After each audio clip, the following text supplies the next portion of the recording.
driver Etienne de Toy and Patrick Vermaak. As in Natal and Cape Town, Class N2 was again a lonely affair, with the husband and wife team of Rian and Hester Erasmus the only entrants. With 5 gravel stages under the belt, night started to fall in Sabi, and the team started preparation for a whole new team.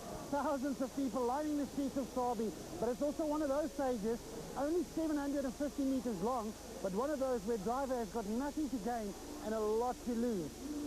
Like these curves, hit one, and it could be the end of your rally. This stage is called the Sasol Rally Town Twister, and it's almost as famous as the Sasol Rally itself. The flea market stalls and dancing stage from the night before made way for bunting, safety barriers, drums and arrows, and all of this so that the remaining crews could entertain the huge crowds around this 800-meter long spectator stage. Rallies are never won in these type of stages, but often lost, as it's not easy to beat someone by more than a few seconds, but it's very easy to get lost around the complicated route, or even worse, to take the wheel off. Keep in mind that the semi-slick rally tires and the performance brakes on the rally cars need to build up a lot of heat to perform, and this will not happen in the first few meters, and the thousands of rally fans are never far away. Etienne was the first to throw the PT Ultimate Polo around the mini hairpin, much to the delight of the huge crowd. His time of 1 minute and 18 seconds would later prove to be a safe run. Habib lost so much time during the day that he drove as if he wanted to make it all up in this one stage. He won it in a time of 1 minute and 13 seconds. Keane and Hodgson weren't taking any chances, yet the rally leaders only lost 1 single second. The Williams pairing lost another 3 seconds to the leaders, but survived the stage. And then it happened. JP Damson and Kubberspray made a wrong turn, realized their mistake and continued, but lost a massive 10 seconds in a 750-meter stage. Nicholas Ryan and Skalk van Heerden lost even more, finishing the stage 12 seconds behind the winning time. Wilken and Godrich were to suffer even more. The Sasol Konica and Subaru went the wrong way around the hairpin, finished the stage just 1 second off the pace, but received a 20-second penalty for the wrong slot. For Duplessis and Snyman, it could have been worse. Gerard Snyman activated the complicated anti-turbo lag system in the perfect Subaru just as Fischer Duplessis flew off, causing the Scooby to accelerate instead of brake. They were lucky to lose only time and not a wheel. Fortunately for the rest of the field, the Sasol Rally Town Twister didn't really impact on the overall standings, but what a spectacle for the large crowd of rally fans and holiday goers.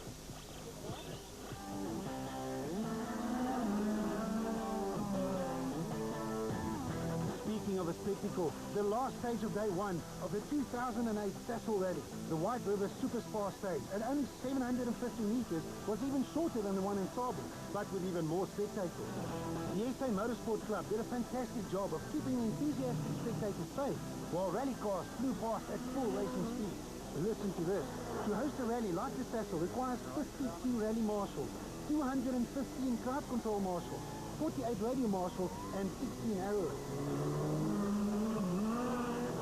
Sean Wilken and Greg Godrich put up a great spectacle to win the stage in a Sasol Subaru, but it was never more than a few seconds between all the top drivers. With conditions as tough as they were, it was an achievement just to be on the leaderboard after the first day, let alone to lead the rally by 49 seconds. But that's exactly what Enzo P and Guy Hodgson did. Paul Pfeiffer was the surprise of the event so far, and Latergan and Vaughan did a fantastic job to be on the front page of the leaderboard.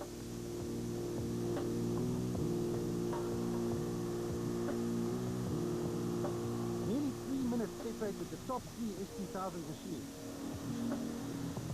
The N4s of Pfeiffer, Wilken and Duplessis were evenly separated. Christopher Ritt had a healthy lead in the front-wheel drive category, and Mohamed Musa was leading a true Class A6 battle. Steenberg again in front of Class A5, and a comfortable lead for Loris in the Class N3 Fiesta. It was time to pack up and catch some valuable sleep. Only to do it all over again on the last day of the 2008 Sasol. 46 of the 66 starters survived the wet 7 stages of day 1, but still had 8 more and 100 kilometers to complete on day 2. Well, this is almost 8 o'clock on the Saturday, the second day of the Sasol Rally, and this is another spectator stage, but this one's called the Super Special Stage, because on this stage, 2 cars actually race each other. In a so-called super special stage, two drivers tackle the same route at the same time. But to avoid them driving into each other, the route is divided into a short and a long loop. The team starting on the left first has to complete the long loop before joining over onto the short one, and vice versa. By the time they join the same stretch of road again, they should be neck and neck. First up, the turbo power and four-wheel drive of the perfect Subaru of Duplessis and Snyman against the hardcore racing S2000 Guma VW Polo machine of John and Doug Williams. This one was too close to call. The time, 1 minute and 10 seconds for both. It was a dead heat. Next up, Wilken and Godrich against Ryan and Van Heerden. N4 Sasol Rally Subaru and S2000 Philips Toyota running. Wilken is a former multiple track racing champion, and his skills on tires showed as he easily beat the running and set up the fastest stage time in the process. Keep left, keep going to flying finish, keep left, keep going to flying finish, left flying finish. Well driven. JP Dancer and Kubit Frey in the total Toyota Runnings was on a mission to try and close the gap to third place Paul Pfeiffer and Cindy Hardy, and succeeded, albeit only by 1 second. This is the big one. Rally leaders Keenan Hodgson versus PP Ultimate teammates and second place Tekken and Hardy. Tekken has said he's driving for a second place finish, and it seems like the truth, as Keen easily won this battle. Hein Latergan and Johan van der Merwe, ex-Nicholas Ryan Subaru Impreza, had their sights set on a gap between themselves and a Mitsubishi Lancer of Richard and Natasha Vaughan, and managed to close it by another 2 seconds. The local Sasson brothers were having a great rally so far in their own backyard, but they had no answer for the S2000 casual running of Japie van Niekerk and Robin Houghton.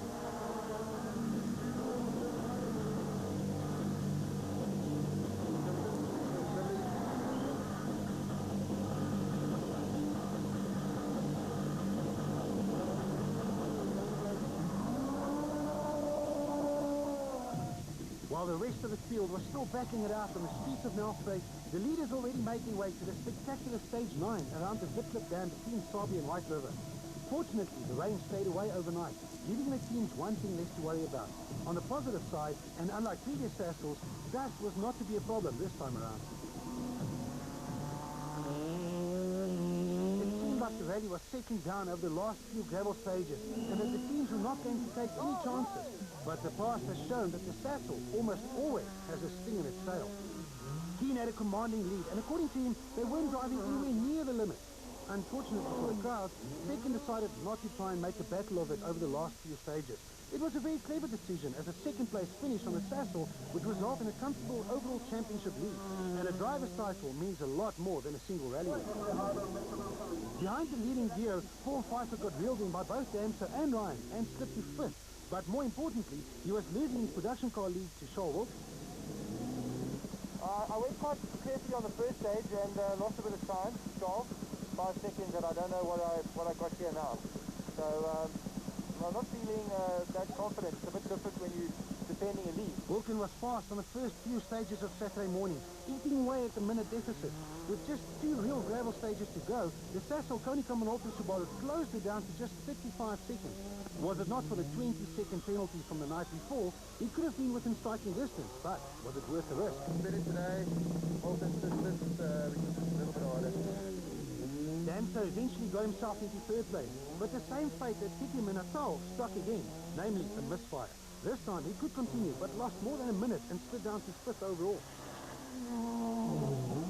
Ryan had his fair share of problems with punches over the rocky stages, but drove steady and fast enough over the last few stages to move past the misfiring Dancer into a fantastic 3rd position.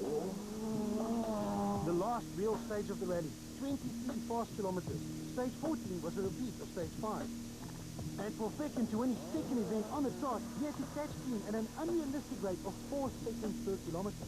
Not today, not today. I'll be impressed if you do. He's a bit too quick today, I don't think so. This didn't happen, and Keen reached the end of the stage with his healthy lead still very much intact. Ryan was keen too, on his way to 3rd in only his 3rd outing in the S2000 Rally. Was there a sting in the tail for the production car battle? Pfeiffer and Harding completed the stage in a time of 14 minutes and 36 seconds. Wilken and Godrich needed a miracle, but they are already slower, 14 minutes, 48 seconds, but a second place in the production car category was going to do wonders for his championship position. It was too far to catch ball. We were too slow yesterday. All I was trying to do was stop Charles from getting closer and closer, and I managed to open a bit of a gap. As always, Pacific Duplessis and Gerard Snyman had an eventful rally in the perfect Subaru.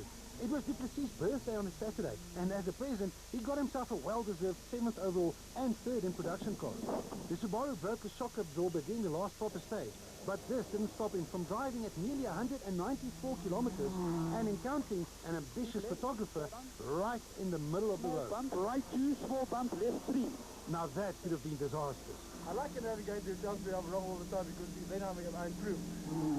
Unfortunately for Williams, his luck ran out when the Guma Polo destroyed its suspension after another puncture on unlucky stage 13. But I think it just hits at the wrong angle and it's then coming on the right wheel. So it's moving like that. But I better go. Heinrich Latergan and Johan van der Merwe made their debut in the Steve's Auto Clinic Subaru and in spite of some mechanical problems, set some very competitive stage times to finish 8th overall. They were followed home by the Castrol Toyota of Jaapie van Niekerk and Robin Houten, who recovered from endless punctures on day 1 to reach the finish. Van Niekerk called it a day of character building. Yeah, I started off slow, problems, and today everything went well, and we got the pace, got confidence back, the car's going well, and yeah, pretty sober. Looking forward to the next one. Every rally goes better and better. 10th overall, the husband and wife team of Richard and Natasha Vaughan in a Mitsubishi Lancer. Consistent finishes from Vaughan in Natal, Cape Town and now in the Sasol means that Vaughan is now leading the overall production car championship points log. We think that if we have got where we think we hope we've got, top 10, we should be leading the championship, which is pretty awesome for us. It was no doubt a disappointing event for the Castrol Toyota squad of Johnny Gemmell and Peter Marsh and Mark Rooney and Robert Paisley. Both cars were out as early as stage 2 on day 1. Fortunately for the many Castrol Toyota fans, the cars were allowed back on the stages under the Super Rally rules, which allowed them to drive the stages, but the times wouldn't count for anything. For both Gemmell and Cornier, this proved to be the ideal test session, and between the two of them, and with no pressure on their shoulders anymore, they set the fastest stage times on every single gravel stage during the Saturday of the event.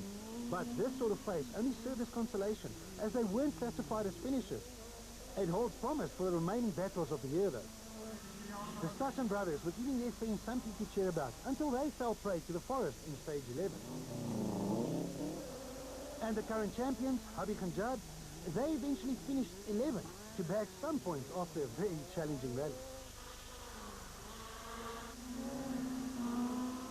In the Premier front-wheel drive Class A7, Chris de Wit and Dean Redlinghuis maintained their overnight lead in the Total Evolution Toyota running and battled through the tough conditions to claim another good class win.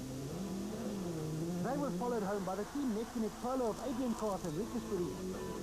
Ian Schubert and Henny Boertles destroyed the suspension in their Salom Group Polo on stage 12, allowing the Bala World Toyota Corolla of former Northern Regions champion Michael Otto and Sipho Mshlanga to claim their third place of the season.